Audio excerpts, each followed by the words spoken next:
വെളിപ്പാട് പുസ്തക പഠനം പാർട്ട് നമ്പർ 41. ദൈവനാമം മഹത്വപ്പെടുമാറാകട്ടെ.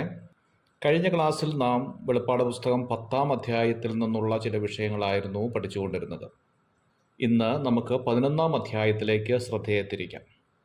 11-ാം അധ്യായത്തിൻ്റെ 1-ാം വാക്യത്തിൽ നാം വായിക്കുന്നു, പിന്നെ ദണ്ടുപോലെയുള്ള ഒരു കോൽ എൻ്റെ കയ്യിൽ കിട്ടി, കൽപ്പന ലഭിച്ചത്, നീ എഴുന്നേറ്റ് ദൈവത്തിൻ്റെ ആലയത്തെയും യാഗപീഠത്തെയും അതിൽ നമസ്കരിക്കുന്നവരെയും അളക്കുക എന്നുള്ളതാണ്.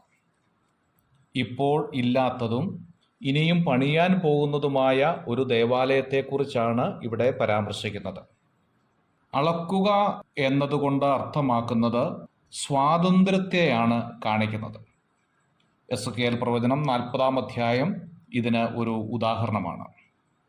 വെളിപ്പാട് പുസ്തകം 6-ാം അധ്യായം അതിൻ്റെ 9-ാമത്തെ വാക്യത്തിൽ അറുക്കപ്പെട്ടവരുടെ ആത്മാക്കളെ യാഗപീഠത്തിൻ കീഴിൽ കണ്ടു എന്നത് നാം ഓർക്കുകയുണ്ടായി.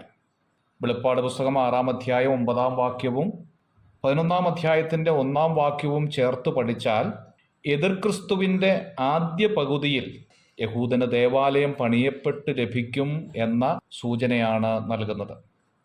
2 മാസം കൊണ്ട് അവരുടെ ദേവാലയം പണിയുവാൻ തക്ക നിലയിലുള്ള ക്രമീകരണങ്ങൾ ഒരുക്കി വച്ചിരിക്കുന്നു എന്നാണ് അറിയാൻ സാധിക്കുന്നത്. അങ്ങനെയെങ്കിൽ ദേവാലയം പണിയാനുള്ള അനുമതി മാത്രമാണ് ഇനിയും ലഭിക്കേണ്ടത്. അനുമതി എതിർക്രിസ്തു നൽകുന്നതോടൊപ്പം ദേവാലയം പണി വളരെ വേഗത്തിൽ നടക്കുകയും അവരുടെ ആരാധന പുനരാരംഭിക്കുകയും ചെയ്യും എന്ന് ന്യായമായി നമുക്ക് വിശ്വസിക്കാം. ഇവർ പണിയാൻ ആഗ്രഹിക്കുന്ന സ്ഥലത്ത് മുസ്ലിങ്ങളുടെ മുഹമ്മദിയ എന്ന വലിയ പള്ളിയാണ് ഇപ്പോൾ സ്ഥിതി ചെയ്യുന്നത് എന്നുള്ളത് ദുഃഖകരമായ ഒരു കാര്യം തന്നെയാണ്. പുതിയ വെളിപ്പെടുത്തലിൻ്റെ അനുസരിച്ച് ശലോമോൻ പണിത ദേവാലയ സ്ഥലത്തല്ല മുഹമ്മദിയ എന്ന പള്ളി സ്ഥിതി ചെയ്യുന്നതെന്നും അല്പം മാറിയാണ് ശലോമോൻ പണിത ദേവാലയ സ്ഥലം എന്നാണ് പുരാവസ്തു ഗവേഷകർ കണ്ടെത്തിയിരിക്കുന്നത്. അങ്ങനെയെങ്കിൽ മുസ്ലിമിൻ്റെ മുഹമ്മദിയ എന്ന പള്ളി പൊളിക്കാതെ തന്നെ ശലോമോൻ പണിത ദേവാലയ സ്ഥലത്ത് യഹൂദന് പള്ളി പണിയാൻ സാധിക്കും എന്നുള്ളത് ഒരു യാഥാർത്ഥ്യമാണ്. എസെക്കിയേൽ പ്രവചനം 40-ാം അധ്യായം 1 മുതൽ 15 വരെയുള്ള വാക്യം, സഖറിയ പ്രവചനം 2-ാം അധ്യായം 2-ാം വാക്യം, 2 തെസ്സലോനിക്കർ 2-ാം അധ്യായം 34-ാമത്തെ വാക്യം, ദാനിയേൽ പ്രവചനം 9-ാം അധ്യായം 27-ാമത്തെ വാക്യമൊക്കെ ഈ കാര്യത്തോട് ബന്ധപ്പെട്ട് നിൽക്കുന്നതാണ്. 11-ാം അധ്യായത്തിൻ്റെ 3-ാമത്തെ വാക്യത്തിൽ 2 സാക്ഷികളെക്കുറിച്ച് വെളിപ്പെടുത്തുന്നുണ്ട്. അന്തിക്രിസ്തുവിൻ്റെ അവസാനത്തെ 3.5 വർഷം കഠിനമായ ശുശ്രൂഷ കാലയളവിൽ മോശയും ഏലിയാവും ചെയ്യുന്ന ശുശ്രൂഷകളെക്കുറിച്ചാണ് ഇവിടെ പരാമർശിക്കുന്നത് എന്ന് മനസ്സിലാക്കാം. ഇവരെ കൊല്ലുവാനുള്ള ശക്തി എതിർക്രിസ്തുവിന് ലഭിക്കും എന്ന് 13-ാം അധ്യായത്തിൻ്റെ 2-ാം വാക്യത്തിൽ നിന്ന് മനസ്സിലാക്കാം.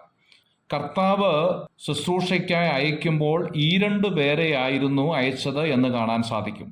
ലൂക്കോസിന്റെ സുവിശേഷം 24-ാം അധ്യായം 2-ാം വാക്യം, അപ്പസ്തോല പ്രവൃത്തി 1-ാം അധ്യായം 10-ാം വാക്യം, സ്വർഗാരോഹണ സമയത്ത് 2 പേരെ കാണുന്നു. സഭാപ്രസംഗി 4-ാം അധ്യായത്തിന്റെ 9-ാമത്തെ വാക്യത്തിൽ ഒരുവനേക്കാൾ 2 ഏറെ നല്ലത് എന്ന് രേഖപ്പെടുത്തിയിരിക്കുന്നു. 2 സാക്ഷികൾ മോശയും ഏലിയാവുമാണ് എന്നാണ് കരുതുന്നത്. ലൂക്കോസിന്റെ സുവിശേഷം 9-ാം അധ്യായം 31-ാമത്തെ വാക്യത്തിൽ ഇവർ മരണത്തെക്കുറിച്ച് സംഭാഷിക്കുന്നതായി കാണുന്നുണ്ട്. ലൂക്കോസിന്റെ സുവിശേഷം 24-ാം അധ്യായം 4-ാം വാക്യത്തിൽ പുനരുത്ഥാനത്തെക്കുറിച്ച് സംഭാഷിക്കുന്നതായി കാണുന്നു. അപ്പസ്തോല പ്രവൃത്തി 1-ാം അധ്യായം 11-ാം വാക്യത്തിൽ മടങ്ങിയവരവന്റെ സാക്ഷ്യം പറയുന്നതായും കാണുന്നുണ്ട്. മലാഖിയുടെ പ്രവചനം 4-ാം അധ്യായം 5-ാം വാക്യത്തിൽ ഇവരെക്കുറിച്ചുള്ള വെളിപ്പെടുത്തൽ കാണാൻ സാധിക്കും. 11-ാം അധ്യായത്തിന്റെ 9-ാം വാക്യത്തിലേക്ക് വരുമ്പോൾ 3.5 ദിവസം എന്ന് കാണുന്നുണ്ട്. ദൈവം അയച്ച പ്രവാചകരെ മൃഗം കൊല്ലുകയും മൃഗത്തിനെതിരെ സംസാരിച്ച പ്രവാചകർ ലോകത്തിനൊരു തലവേദനയായി മാറുകയും ചെയ്യുമ്പോൾ ഇവരുടെ മരണം ലോകത്തിന് ആനന്ദം പകരുന്നതായി മാറും. ഇവരുടെ മരണവും സ്വർഗാരോഹണവും എല്ലാവരും കാണും എന്നതുകൊണ്ട് അർത്ഥമാക്കുന്നത് ഒരുപക്ഷെ TV-യിലൂടെ ആയിരിക്കാം എന്ന് കരുതാം. 11-ാം അധ്യായത്തിന്റെ 14-ാം വാക്യത്തിലേക്ക് വരുമ്പോൾ ലോകരാജ്യത്വം നമ്മുടെ കർത്താവിനായി എന്ന വിളംബരം കാണുകയാണ്. വേദപുസ്തകത്തിലെ പ്രധാന പ്രമേയം തന്നെയായിരുന്നല്ലോ ഇത്. ഭൂമിയുടെ രാജ്യത്വം ദൈവത്തിൻ്റെതായി തീരുന്ന അനുഗ്രഹിക്കപ്പെട്ട സമയം പ്രഖ്യാപിക്കുന്നു എന്നതാണ്. ഭൂമിയെ മനുഷ്യൻ ഏൽപ്പിച്ചതായിരുന്നു എങ്കിലും മനുഷ്യരെ ചതിച്ച് സാത്താൻ കൈവശപ്പെടുത്തുകയായിരുന്നു. അവൻ്റെ ആളെ കൊണ്ട് ഭരണം നടത്തി വരുമ്പോൾ യേശുക്രിസ്തു വീണ്ടും ഭരണം പിടിച്ചെടുക്കുന്നതിനെയാണ് വീണ്ടെടുപ്പ് എന്നതുകൊണ്ട് തിരുവെഴുത്ത് അർത്ഥമാക്കുന്നത്. ഈ കാഹളത്തോടുകൂടി ഇത് സാധ്യമായി എന്ന് യോഹന്നാൻ കാണുകയാണ്. God bless you.